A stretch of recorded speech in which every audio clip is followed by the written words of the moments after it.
Salve, salve nação alvinegra, começando mais um vídeo aqui no canal John do Timão. Então se você tá chegando, já deixa o seu like, se inscreve pra gente bater a meta de 105 mil inscritos.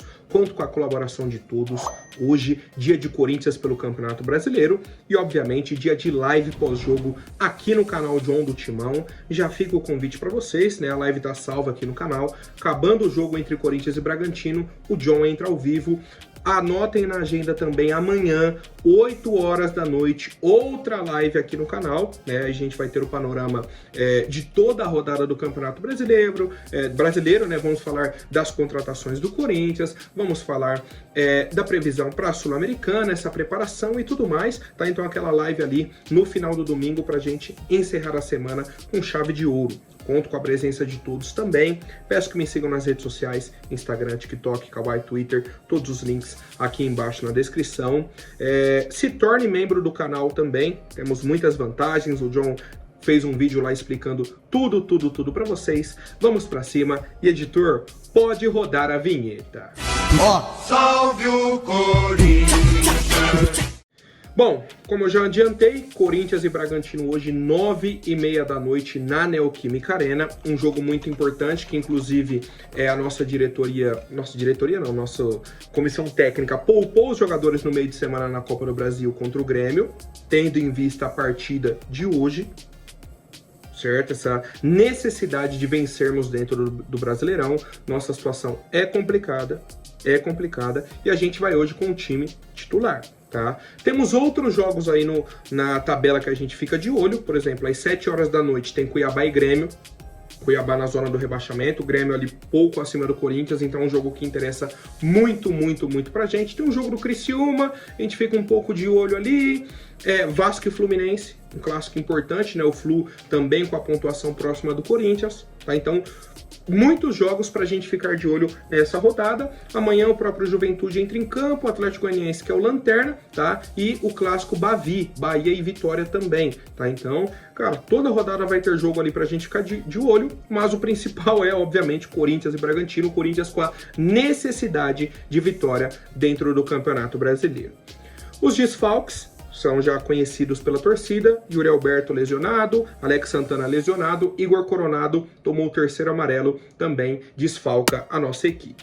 Por outro lado, temos a chegada do Thales Magno, né? O John vai até falar mais completinho sobre ele mais pra frente, e o retorno dos titulares, né? Principalmente André Ramalho, Rodrigo Garro, o Hugo foi poupado, o Fagner ali é uma dúvida, né? Se joga ele, se joga o Mateuzinho, mas a provável escalação do Corinthians é a seguinte: Hugo Souza, Fagner, André Ramalho, Félix Torres e Hugo, certo? Então, o retorno da linha defensiva com 4 jogadores, abrindo mão do terceiro zagueiro. Meio campo, Ranieri e Charles, Ranieri voltando aí da suspensão que teve na Copa do Brasil, tá? Garro, o armador. No ataque, Pedro Henrique, Romero e Giovani, tá? Essa é a provável escalação. Podemos ter o Rian no meio campo e aí abrir mão de um dos atacantes, certo? Não joga com 3 zagueiros, mas jogaria com 3 volantes, liberando um pouco mais o Charles, né, para jogar, ou o próprio Rian, para ajudar ali no setor ofensivo. São possibilidades que o Ramon Dias tem para a partida de hoje, certo? Como já informei para vocês, ao fim do jogo, o John entra ao vivo aqui no YouTube, né, com a live pós-jogo. Conto com a colaboração de todos. E o que eu quero saber de vocês, né, o que eu quero saber de vocês é bem simples. Qual é o palpite para a partida de logo mais? Qual é o palpite de vocês? Comentem aí embaixo, vamos para cima e vai Corinthians. Bom, temos outras novidades, tá? A questão do Rubão, comentei bem rápido no vídeo de ontem, preciso falar agora porque tomou uma proporção maior e complicada, né? Numa situação assim, mais séria realmente. Vou trazer aqui novamente a fala do Rubão. Ele falou: minha grande preocupação é o crime organizado se instalando no Corinthians. O Corinthians é um clube familiar e precisamos tomar cuidado com isso. A instituição está acima de tudo, acima de qualquer vaidade. Se o Conselho Deliberativo não tirar o Augusto, a Justiça tira. Então, uma acusação, certo? Primeiro, do crime organizado estar tomando conta ali do Corinthians e uma previsão, vamos colocar assim, de que o Augusto realmente vai sair do comando do clube, né? Sair da presidência. O Corinthians soltou uma nota oficial, tá, falando o seguinte: o Sport Clube Corinthians Paulista recebeu com estranheza as declarações públicas do conselheiro Rubens Gomes, que até recentemente ocupava a posição de diretor de futebol, realizadas na imprensa. O clube, através do seu departamento jurídico, irá verificar se o mesmo apresentou provas junto às autoridades policiais competentes e também junto aos órgãos estatutários, além de tomar as providências decorrentes no âmbito civil, penal e administrativo. Ou seja, a nota oficial está falando o seguinte: ó, Rubão, você falou que o crime organizado está aqui dentro do Corinthians. Se você não apresentou as provas para a polícia e para o nosso conselho, a gente vai entrar com ação contra você. Comentei ontem e é a realidade, cara. Esse tipo de acusação não é uma brincadeirinha. Ainda mais o Rubão, no cargo que ele já ocupou, e ele sendo conselheiro do clube até hoje, né? Um conselheiro, um dos vitalícios, se eu não me engano. Olha o que ele está falando do Corinthians na mídia. É assim que ele vai ajudar o clube? Tá? Então agora o nosso jurídico tomou conta da situação e a gente aguarda mais atualizações. Bom, família, sobre o Wesley, tá? Já trouxe aqui no vídeo de ontem que o empresário viajou para a Europa. Vai ouvir propostas, né, para que o Corinthians efetue a venda do Wesley ainda nessa janela de transferências. Então temos aí 3 semanas para essa situação. E tivemos algumas outras atualizações.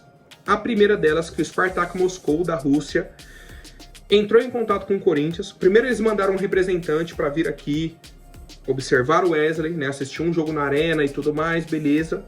E aí ele falou, ó, que a gente tem no momento para pagar pelo Wesley são 16 milhões de euros. O Corinthians nem seguiu com a conversa. Falou, o mínimo é 20 milhões de euros. Para começar a conversa são 20 milhões de euros. Então o Spartak recuou, né, deu um passo atrás e tal, e é um time que nesse momento saiu do cenário da negociação do Wesley. Tá? Eles tinham interesse, mas o valor teto deles ali mais ou menos era 16 milhões de reais. O Bruno Andrade trouxe ontem, tá, que a Juventus da Itália está de olho em 2 pontas para o ataque, mas vai contratar apenas um. A prioridade é o Galeno, do Porto de Portugal. É a prioridade deles. Caso a negociação não seja concluída, né, eles não consigam a contratação do Galeno, o Wesley é o plano B. Vale ressaltar que o treinador agora da Juventus é um brasileiro, que é naturalizado italiano, Thiago Motta, mas nasceu aqui no Brasil e tudo mais, né? Fez o pedido aí de um atacante que jogue aberto pela esquerda. Eles estão aí com os 2 nomes, o Galeno e o Wesley, tá? Então o Wesley também está ali no radar da Juventus. Como eu disse, a gente aguarda a proposta na mesa. Só isso, tô interessado, gostaria de ter o Wesley, não resolve a nossa vida e a gente segue aguardando uma atualização mais concreta dessa situação. Quem finalmente foi anunciado, né, como o Jonathan antecipou no vídeo de ontem, o Sr. Thales Magno. O Corinthians tinha a data final ali para a inscrição dele para essa fase da Sul-Americana, que era ontem. E do Brasileirão, né, já até para o jogo de hoje. Então o Thales Magno foi anunciado oficialmente como a nova contratação do Corinthians por empréstimo, né, naquele modelo que eu já havia explicado para vocês. Empréstimo de 1 ano, o Corinthians paga ali $1,5 milhão. Caso o Corinthians queira comprá-lo em definitivo daqui a 1 ano, a gente paga $13,5 milhões pela contratação do atleta. Um valor alto, mas empréstimo de 1 ano a gente tem garantido. Chegou em 1 ano, o jogador tá bacana, encaixou no time, tá voando, a gente tem dinheiro, dá para contratar. Não foi tão bem, tá irregular, esse preço tá muito acima, abre a negociação. Ou dispensa o atleta, né? Devolve o jogador pro New York City. É o contrato, tá, que o Corinthians fez aí pelo Thales Magno. A gente já falou bastante até dele, né? Atacante, 22 anos, criado da base do Vasco, estava no New York City. E é isso, tá? Pro pessoal que perguntou, tá liberado, subiu no bid ontem, tá? Está liberado para jogar Brasileirão e também a Sul-Americana, obviamente a Copa do Brasil já também, né? Está inscrito em tudo. Uma pequena polêmica que apareceu foi a questão da numeração dele, que ele foi anunciado como camisa 19. Mas saiu o material do jogo pro Red Bull Bragantino, né, no site e tudo mais do Corinthians, Thales Magno tá como 43. E aí, para o torcedor entender, pelo que eu entendi também, né, que ele seria o número 19, mas com a negociação do Gonzalo Plata, abriu mão da 19, beleza. Só que na Sul-Americana, você não pode só colocar o jogador lá e escolher um número novo para ele. Tem que fazer uma troca. E ele veio no lugar do Mosquito, que era o 19. Na Sul-Americana, tá? Então, na Sul-Americana, mais uma vez, o Thales Magno vai ser a 19, porque a Sul-Americana não pode alterar a numeração. No Brasileirão, fez solicitação, mudou, acabou. Não tem problema algum em mudar numeração no Brasileirão e na Copa do Brasil, tá? Então, Brasileirão e Copa do Brasil 43, Sul-Americana será o 19. A questão para mim é a seguinte, podia fazer a troca do Thales Magno em outro jogador, quando chegasse o Plata, coloca ele como 19, tá? Estaria resolvido, mas enfim, né? É questão burocrática e numeração que não importa muito, né? No fim das contas. Bom, e aí já entrando no assunto Gonzalo Plata, informação do setorista Thiago Rebelato de que o Corinthians fechou a contratação do atacante equatoriano Gonzalo Plata. Depois de muita negociação, muito vai e vem, Gonzalo Plata inclusive nem foi relacionado para o jogo do Al-Sadd, alegou uma lesão, faltou em treino, ele realmente forçou uma saída do clube e o Corinthians chegou nos valores que o Al-Sadd queria.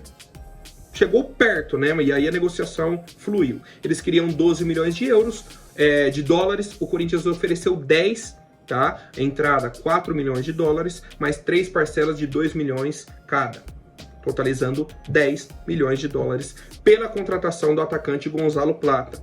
Contrato de 3 anos e mais um por metas atingidas, certo? E é isso.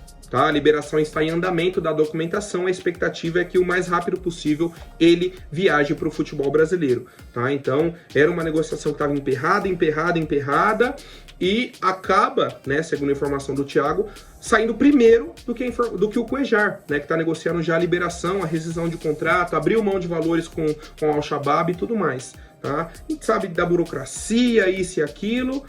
Cara, tem que aguardar, né? Não tem muito que possa ser feito, mas com a chegada do Gonzalo Plata, a gente começa a incorporar um time para o segundo semestre, né? Para essa reta agora de mata-mata.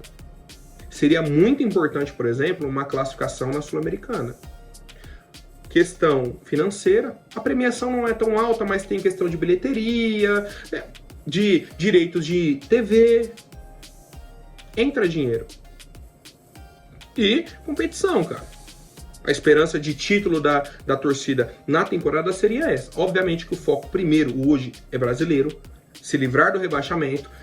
As Copas são secundárias, né? O próprio Ramon Dias deixa isso claro nas escalações. Deixou isso claro no jogo contra o Grêmio.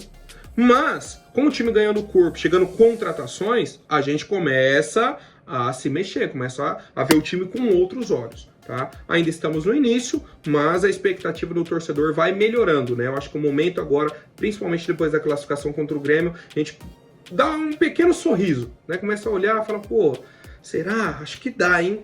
Eu acho que dá para melhorar, dá para evoluir, dá para disputar, né? Porque o Corinthians ultimamente não tá nem disputando, não tá nem tentando chegar nas competições.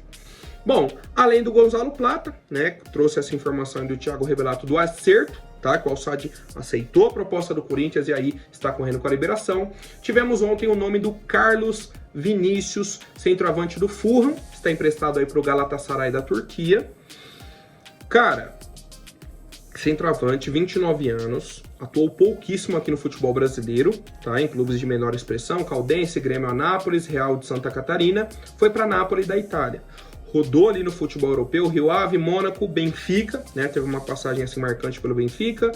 Tottenham, PSV, veio para o Fulham e agora está no Galatasaray. É jogador para chegar, vestir a camisa e jogar. Seria titular absoluto, até porque pela necessidade do Corinthians de um centroavante, mas não só no Corinthians, como em muitos outros clubes seria titular. Eu lembro num passado recente que o Palmeiras negociou com o Carlos Vinícius. E a imprensa falou, pô, se chegar o Carlos Vinícius no Palmeiras é para mudar o patamar, para acabar com o futebol brasileiro, para montar uma seleção. Isso que a imprensa falava do Carlos Vinícius, certo? Então não caiam nessa falácia, ai não, agora tem que ver. Não, Carlos Vinícius é bom, centroavante canhoto, fazedor de gols. A última temporada dele nem foi tão boa assim em números, mas pela carreira dele, por tudo aquilo que ele vem apresentando e teria a possibilidade, né, desse retorno para o futebol brasileiro, é contratação de ponta, tá? Nível alto. E, até por isso, caro, certo? Pelo que eu entendi, o Corinthians está colocando ele como um plano B, caso não dê certo a negociação com o Alex Arce. Alex Arce é a prioridade, a negociação que já está acontecendo. Se não der certo, o Corinthians vai com tudo para o Carlos Vinícius. Ponto importante. Ele está na lista de negociáveis do Fulham, mas seria um jogador mais caro que o Alex Arce. Não sei se o Fulham aceitaria um empréstimo, né, um novo empréstimo do atleta. Acredito que não. Então o Corinthians teria que desembolsar mais um valor acima do que foi ofertado ao Alex Arce para trazer o Carlos Vinícius, tá? Então, para o torcedor entender, prioridade Alex Arce, plano B Carlos Vinícius, na minha opinião, 2 centroavantes ali de qualidade. O Alex Arce, uma aposta, né, um cara do futebol equatoriano nesse momento, paraguaio do futebol equatoriano, e o Carlos Vinícius, um cara que chega para resolver o problema, um cara que a gente já acompanhou em muitos clubes da Europa. Tá? Então, por hoje é isso. Qualquer novidade eu trago aqui para vocês. Lembrando mais uma vez da live pós-jogo, acabando, Corinthians e Bragantino, o John estará ao vivo aqui no YouTube. Certo? Tamo junto, até mais, um forte abraço e vai Corinthians!